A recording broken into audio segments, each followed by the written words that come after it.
I'm Kev. And I'm Steve. And we're from the internet. Want to get every episode of We're From The Internet at least a day earlier than the iTunes and Stitcher folk?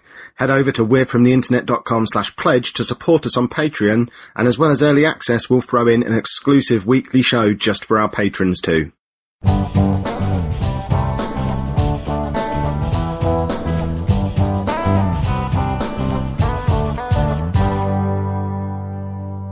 What is your purpose in life?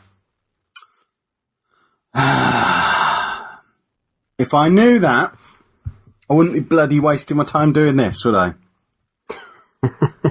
Hey? I expected you to have a profound answer that was going to finally explain everything. Have you met me? Have you seen how I spend my time? I have no bloody idea. If you asked me at a certain time, if you asked me 2 hours ago, I'm destined to be an author, a writer, a hero, a wordsmith. I wrote about it in today's journal entry.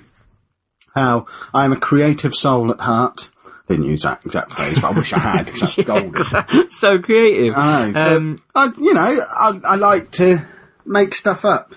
That's why we do these podcasts. That's why we write books. I like to make stuff up, and I'd like to find a way to get paid for making stuff up.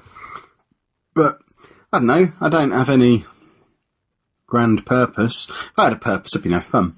Yeah, I know what you mean. I reckon you're probably right in that making stuff up is the purpose, but we live in a world where so many people want to do that. It's kind of discouraged, isn't it? So if I'd have said as a kid, I want to make stuff up for a living, I'd have just been told to go and revise my maths and my languages and whatnot, because people where I grew up often worked in places like the Ford factory and things like that.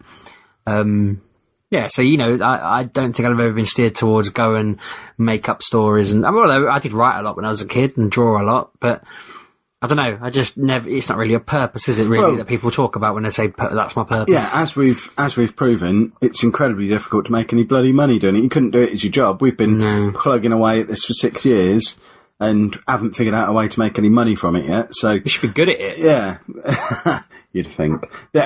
You're assuming that we learn from our mistakes and reflect, which obviously we don't. Sit in front of a microphone or a keyboard and just see what happens. Wait to see what's going to happen. It's always interesting. I can see how people's life trajectories change.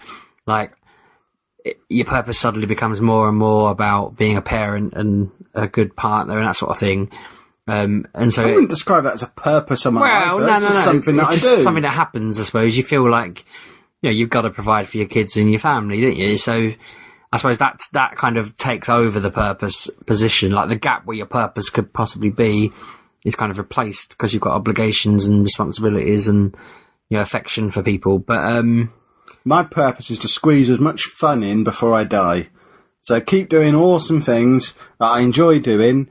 And then when I die, I'll stop doing the awesome things then. There you go. There's a purpose for you. I always thought maybe my purpose was to do absolutely everything. And that, I won't achieve that because it's impossible, but, it's always a good idea to try, innit? And try and live forever, and, so far so good. I'm going to live forever as a machine. Didn't you get told why that wasn't a good idea at the weekend? Yeah, but it was the worst reason in the history of the world. Something like you couldn't get laid. Yeah, the only reason why that's a bad idea, you can't have sex. Who cares? I won't be enough sex when I'm dead. Well, you say that, but I know a guy. Yeah, I don't want to know. But, if the solution, if you've got, say, in 50 years' time, I'm sat there, 56 years old, and I'm given a choice. Do you want to die and never have sex again, or live forever as a machine and never have sex again? How is that even a remotely difficult decision? Yeah. Even forget the machine part. Die and never have sex again. Live forever and never have sex again. Well, I'll live forever, please. Because the other option is being dead. It's not hard, and it won't be ever again. Yeah, I can understand people not wanting to leap into the imaginary internet machine in their early 20s because they've got their whole life ahead of them. And that's when we lose grip on reality in society, when people start taking the option to go and live inside a computer before they actually need to. I'm talking about I'm going to go into a computer on my deathbed. Well, if the computer got good enough, would we not just produce people straight into the machine. Well, why would we need to produce the people then? Just have some kind of random algorithm in the code to create random personalities. If we didn't have the people, then we wouldn't reproduce as a And if the people species. are just going straight into the machine, the people are only there as a random number generator anyway. So once you start living your whole life in the machine, then the human race is long gone, and we probably don't even realise it. It's just done. It's gone. And we don't know about it. We've found a way to make the electricity sustainable with solar power. So we're there now, is what you're saying? I'm not saying we're there now, because I believe if the option in this world is you're not allowed to have sex, there have been children created in this world. I think people are having sex occasionally. But, yeah, I don't know. It's just...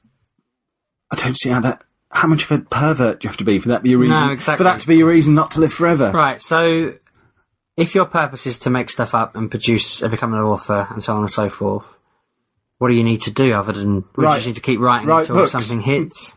I don't know. The longer it goes on, the less bothered I am about something hitting. I just enjoy the process. I just want to... I'll keep writing the stuff I want to write and enjoying doing it.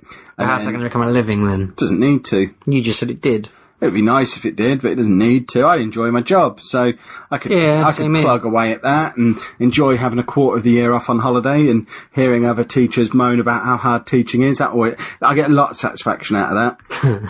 Because we had a guest speaker come in for a careers thing last week, her husband's a teacher, and she was saying how she likes to mock him for the fact that she's got a real job and he gets all this time off, and he's always stressing out about it. And, no, it's not time off, I'm marking and planning. And I correctly identified the fact that he'd never had a real job.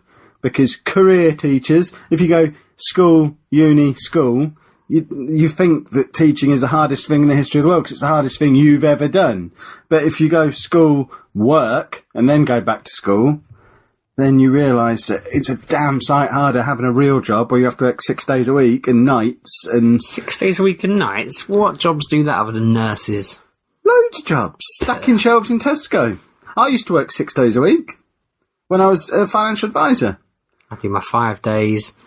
My brain ticks over in the background, to be fair. I quite enjoy that about my brain. When you're a financial advisor, if you don't work Saturdays, you're missing out on half of your business. So you have to work Saturdays, and the problem with having a day off in the week is that's when all the banks are open, so you can't chase stuff up in the week. So you are if you want to earn enough money, you're forced into working 6 days a week. Because you have to be there on the Saturday for the sales, but you can't have a day off in the week because you'll miss out on something. See, I have a normal job where it's Monday to Friday, 9 to 5. No one's about before those hours or about after those hours, and yeah, it's all good. Damn sight harder than teaching, because you have to leave the house. I just did teach him. Yeah, you did it wrong. That's not your purpose, is it? That's what you're saying? No, my purpose... That's the thing that got me about teaching. I knew it wasn't my purpose, so I kind of... Whereas I know I have no purpose, so I'll just bumble along doing whatever amuses me that day. I might wake up tomorrow, decide I don't want to be a teacher anymore, and I'll give up and go and do something else. I want to get an EGOT. My fancy. Let's get the EGOT sorted. I want to make film, media... We're not musical, that though. sort of thing. We'll release Your Dog's Barking. Yeah, we haven't got it anymore. We lost the master for it. We'll remaster The dog's lost its master. There's your B-side. Problem solved. No, I don't want to be a singer. Oh, at least release a Christmas #1. If I can be guaranteed it's a #1, I might be on board. I'll talk to my people. Want to help us spread the We're From the Internet word? Leaving us a 5-star rating and review on iTunes and Stitcher would give us a nice little boost in the search results and help new listeners find us.